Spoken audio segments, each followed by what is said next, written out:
좋은 일이 일어납니다. 오늘 함께 묵상할 말씀은 시편 135편 1절로 14절입니다. 여러분 찬양하시죠? 왜 찬양하십니까? 찬양의 이유가 있지 않겠습니까? 억지로나 누군가의 강요에 의해서 찬양하면 그 찬양이 아닐 것입니다. 오늘 아침 김 장로님께서 교회 밴드에 아들이 나온 인도네시아 TV 인터뷰 영상을 올려주셨습니다. 아들이 이번 6월부터 CJ 존방 공장의 대표 팀장으로 근무하고 있는데 지난 주말 돈보자바 주지사에게 회사에서 코로나 관련 물품을 기증했답니다. 그것이 인도네시아 TV의 뉴스로 나온 것입니다. 뉴스 영상을 보면서 불쑥 아들과 관련된 오래전 일이 생각났습니다. 첫째인 제거리가 초등학교 4학년 때 일입니다. 그해 4월 아내가 아이들을 데리고 대전 생명의 전화 수련회에 갔었는데 그때 아들 몸에 심상치 않은 이상이 생겼습니다. 온몸에 붉은 반점이 생긴 것입니다. 급하게 을지병원으로 옮겼는데 자반증이라 해서 못의 혈관이 터져서 피가 배어나오는 증상인데 그때 증상만 알지 치료책이 없는 불치의 병이었습니다. 그러니 병원에서도 속수무책 아이는 괴로워하는데 참으로 갑갑한 일이었습니다. 기도할 수밖에 없었습니다. 그러던 어느 수요일로 기억됩니다.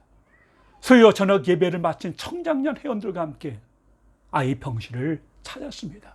그때 우리는 다른 환자들의 양해를 얻은 다음에 아이 침대를 둘러서서 병실에 떠나가라고 기도했습니다. 그 다음날 아침 침대에서 꼼짝 못하던 아이가 걷기도 하고 뛰기도 했다면 여러분 믿으시겠습니까? 하나님께서 고쳐주신 것입니다. 아이는 그날로 퇴원했습니다. 그 이듬해 다시 재발되었지만 이번에도 대책이 없길 마찬가지. 그러나 이번에도 하나님께서 아이를 일으켜 주셨습니다. 그러한 옛 일들이 떠오르며 뭉클해서 눈시울이 뜨거워졌습니다. 진짜 감사하며 찬양하지 않을 수 없었습니다. 저는 현재 이 설교를 준비하면서 피아노로 연주된 찬양을 듣고 있습니다. 오늘 시편 기자도 같은 말을 하고 있습니다. 1절을 보면 할렐루야 여호와 이름을 찬송하라 여호와의 종들아 찬송하라. 시편 135편은 저자가 누구이지 어떤 상황에서 쓰여진 것인지 알 수가 없습니다. 다만 이 시가 율법서와 예언서 그리고 시편에 걸쳐 다양한 본문을 인용해서 마치 모자이크처럼 만든 시라는 점에서 그리고 전체 분위기가 느헤미야 9장 4절과 5절과 비슷하다는 면에서 많은 학자들은 포로기 이후에 쓰여진 것이라고 추정합니다. 포로기 이후라면 이스라엘이 역사상 가장 큰 고통을 겪은 후입니다. 나라가 바벨론에 의해서 망하고 많은 사람들이 바벨론에 포로로 끌려간 상황이었기 때문입니다. 그러한 고통을 겪은 후 하나님의 은혜로 예루살렘에 기적적으로 돌아왔다면 어찌 그 입에 찬양이 차지 않았겠습니까? 2절은 같은 내용을 반복합니다. 찬양하는 데서 좀 더 확장했을 뿐입니다. 왜 찬양해야 합니까? 그 이유를 3절은 말합니다. 여호와는 선하시고 그 이름이 아름다우시기 때문입니다. 그것을 구체적으로 설명한 것이 4절부터 14절의 내용입니다. 이는 이유를 제시하시는 것임과 동시에 그 자체가 하나님께 대한 찬양이기도 합니다. 첫째는 여호와께서 야곱 즉 이스라엘을 자기의 특별한 소유로 택하셨기 때문입니다. 4절입니다. 여러분 이것이 왜 중요합니까? 본문에서 선택하다는 시브리어 단어 바하르는 예리하게 살피다라는 기본 의미에서 파생되어서 사랑하다, 기뻐하다, 특별히 뽑아 선택하다는 의미로 사용되는 동사입니다.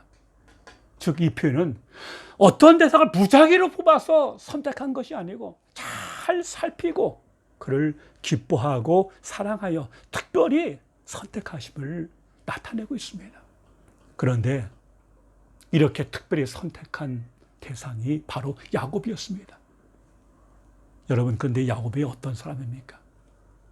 본래 야곱은 발 뒤꿈치를 잡은 자, 속이는 자, 찬탈자란 뜻으로 이스라엘의 직계 조상인 야곱의 인간됨을 대변하는 말입니다.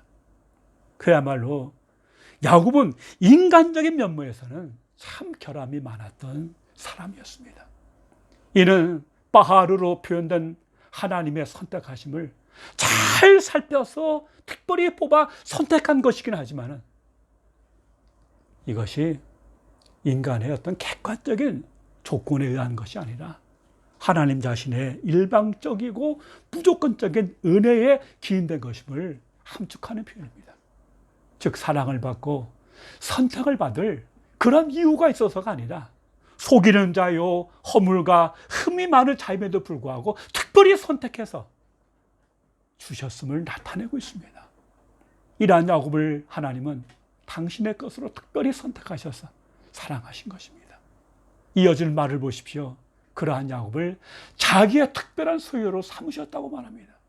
여기서는 야곱 대신 이스라엘이라는 이름을 사용하고 있습니다.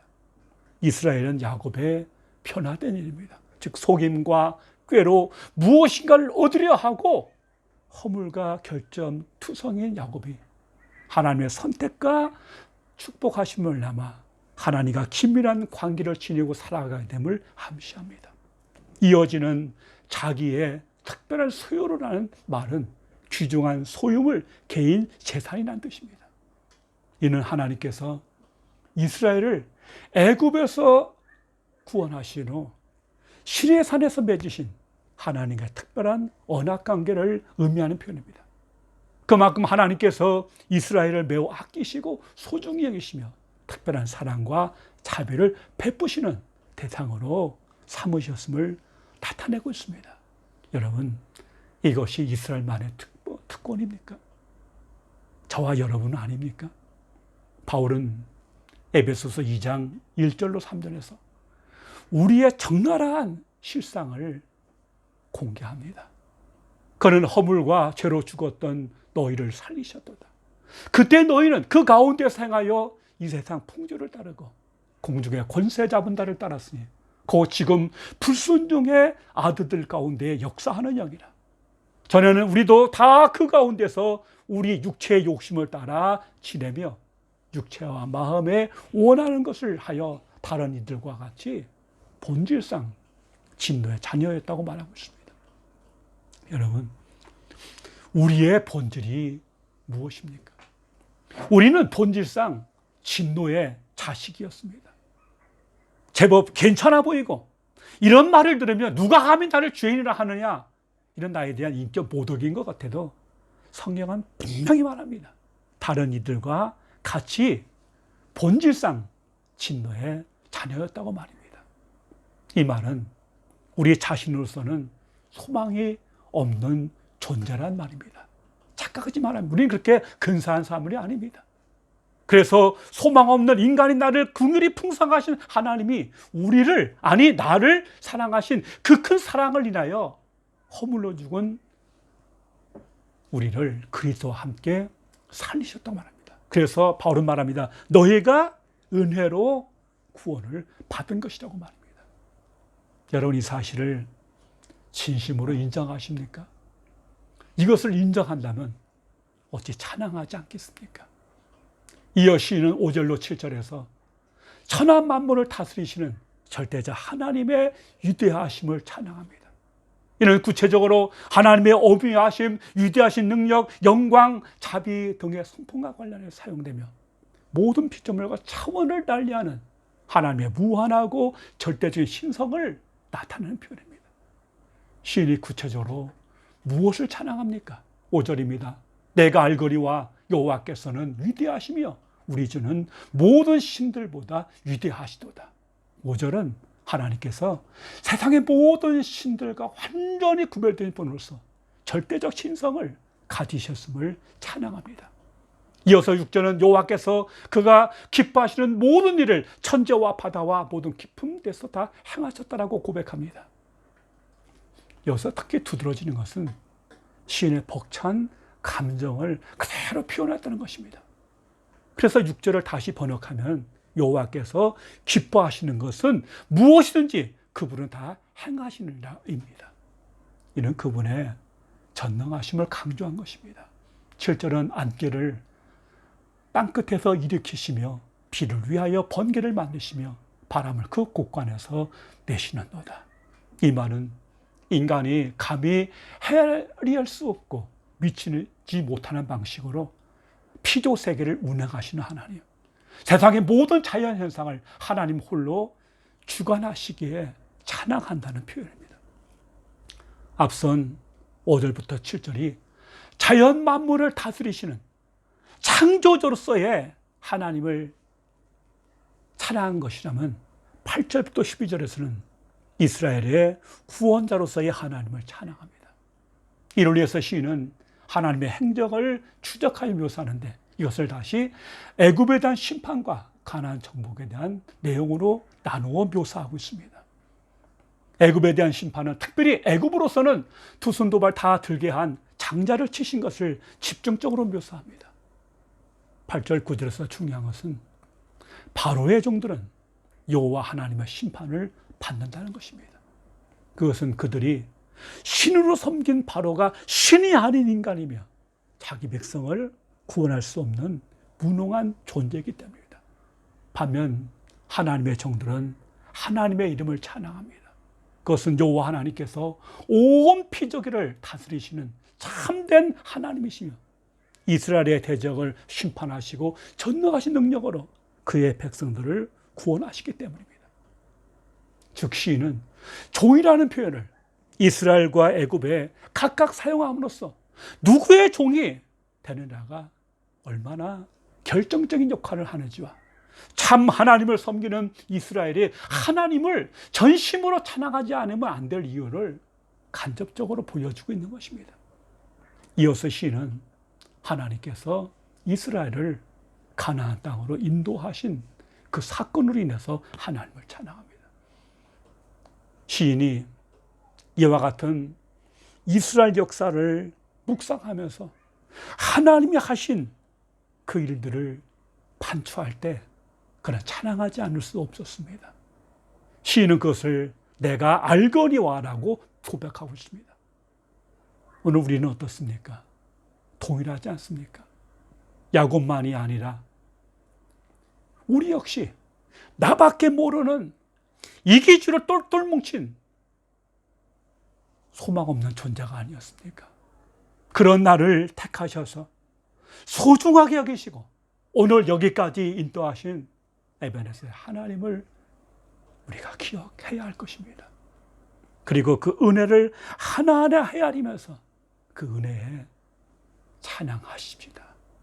찬양할 이유 분명히 있습니다. 아니, 많습니다. 찬양으로 주님을 영원하게 하고 하늘의 복을 누리시는 귀한 삶이 되시기를 주님의 이름으로 축원합니다. 기도하겠습니다. 아버지 하나님 감사합니다. 천지 만물을 지으시고 우리를 마치 애굽에서 이스라엘을 건져내서 하나님의 특별한 소유 삼으시고 이끌어 주신 하나님이 역사하신 같이 우리를 구원하셔서 여기까지 이끌어 주신 에베네셀의 하나님을 찬양합니다. 내게 주신 은혜를 하나하나 기억하면서 그 은혜 하나님께 산 마음으로 감사하며 찬양하게 하시고 감사함으로 승리하는 하나님의 삶들을 되게 하여 주시옵소서. 우리 가운데 행하시는 주의 선하심과 인자하심에 감사하며 예수님 이름으로 기도하옵나이다. 아멘.